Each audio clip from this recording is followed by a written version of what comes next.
राधे राधे, हरे कृष्णा, श्री हरिदास। कैसे हैं आप सब? आशा करती हूँ कि आप सब भी कान्हा की कृपा से अच्छे होंगे, स्वस्थ होंगे और मंगल में होंगे। तो एकादशी 13 जुलाई यानी कि दिन गुरुवार की है और इस दिन व्रत और विष्णु भगवान की पूजा में कुछ विशेष बातों का ध्यान रखना होता है, तभी हमें जो है व्रत का पुण्य लाभ मिलेगा, उसका जो है पूरी तरह हमें फल मिलेगा। तो देखिए, सावन माह में कृष्ण पक्ष की एकादशी तिथि को कामिका एकादशी के नाम से जाना जाता है। कामिका एकादशी का व्रत रखने से ब्रह्मा हत्या के दोष से मुक्ति मिलती है और तीर्थों में स्नान के बराबर पुण्य लाभ मिलता है। और कामिका एकादशी व्रत कथा सुनने से पाप नष्ट होते हैं और मृत्यु के बाद में विष्णु लोक में निवास मिलता है। हालांकि इस व्रत को करने में कई बातों का ध्यान रखना होता है। अगर आप नियम पूर्वक इस व्रत को नहीं करते हैं तो इस व्रत का पुण्य फल प्राप्त नहीं होता है। तो चलिए, अब मैं आपको बताती हूँ कि एकादशी के व्रत में हमें किन किन गलतियों को नहीं करना चाहिए और किन किन बातों का हमें ध्यान रखना चाहिए। देखिए, अगर आप कामिका एकादशी का व्रत रखने के लिए जा रहे हैं तो आप उससे एक दिन पहले ही, मतलब कि 10वीं को ही, क्योंकि हम जो एकादशी का व्रत रखते हैं, मैं उसका पहले भी कई वीडियो में बता चुकी हूँ कि एकादशी का जो हम व्रत रखते हैं उसका नियम जो है 3 दिन का होता है। हमें उस व्रत का जो नियम होता है उसका पालन हमें 3 दिन के लिए करना होता है, 10वीं, एकादशी और द्वादशी। तो यदि आप एकादशी का व्रत रखने के लिए जा रहे हैं तो आप एक दिन पहले से, अगर आप नॉनवेज खाते हैं तो आप वो ना खाएं और लहसुन प्याज भी आपको नहीं खाना है। आप एक दिन पहले से आप उसे बंद कर दीजिए। देखिए, कामिका एकादशी के दिन भगवान विष्णु की पूजा अर्चना करने के बाद में हमें व्रत कथा का पाठ जरूर करना चाहिए, क्योंकि व्रत कथा सुनने से हमारे पाप नष्ट होते हैं और हमें जो व्रत होता है हमें उसका महत्व भी पता चलता है।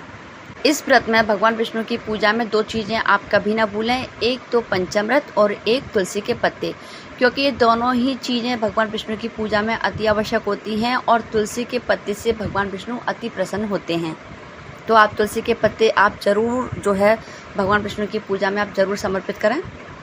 देखिए, कामिका एकादशी के व्रत के दिन शाम को भगवान विष्णु के समक्ष दीपक जलाना आप बिल्कुल भी ना भूलें, क्योंकि दीपक जलाने से पितरों को स्वर्गलोक में अमृतपान का अवसर प्राप्त होता है और स्वयं को मृत्यु लोक के बाद में सूर्यलोक में स्थान प्राप्त होता है।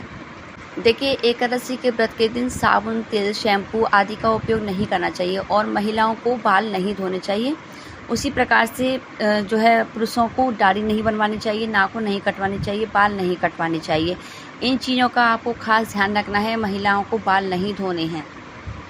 कामिका एकादशी के व्रत के एक दिन पहले आपको चावल, बैगन और मसूर की दाल का सेवन भी आपको भूल से भी नहीं करना है, क्योंकि ये चीज़ें एकादशी के व्रत में वर्जित मानी गई हैं।